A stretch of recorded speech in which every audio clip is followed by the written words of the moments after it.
Umeweza kuona namna ambavyo Esma Platinum ameweza kuzungumza mengi juu ya kila kitu ambacho kilichoendelea katika maisha ya bibi Zuchu, na kitu ambacho alichoweza kukisema ni kwamba kiukweli kuna vitu vingi ambavyo vimeweza kutokea katika maisha ya bibi Zuchu. Hivyo nichukue nafasi hii ya kuweza kuweka kila kitu sawa, kwa sababu kila mtu anaamini kwenye kile ambacho anachokiamini, kwa sababu tumeweza kuona baadhi ya watu wengi waliweza kuzungumza vingi. Hivyo kwa hiki kinachoendelea sasa, wacha tuone mwisho wa haya yote itakuwaje, maana kila mtu anaamini ya kwamba bibi Zuchu ni mkosaji na hatumpendi katika familia.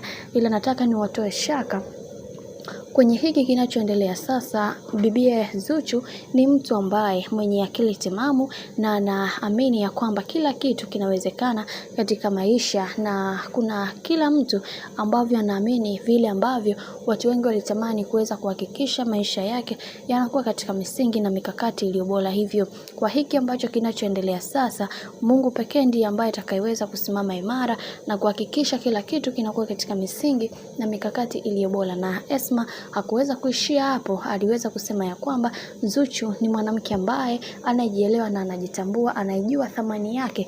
Hata ukisema vipi, yeye bado atasimama imara katika msimamo wake ambao aliweza kujiwekea katika maisha yake. Hivyo msije mkatokea mtu akamshauri kwa namna moja ama nyingine kufanya kitu chochote kile ambacho hakiko sawa na yeye. Bwana, mambo ndo kama hivi. Mimi nikusii, kama ndo mara yako kwanza, usisahau kusubscribe, kulike, kushare pamoja na kucomment, maana ukifanya hivyo utakuwa umejiweka katika nafasi nzuri ya wewe kuweza kuenjoy na kufurahi pia katika channel tupendwa hii hapa ya Kileo Media.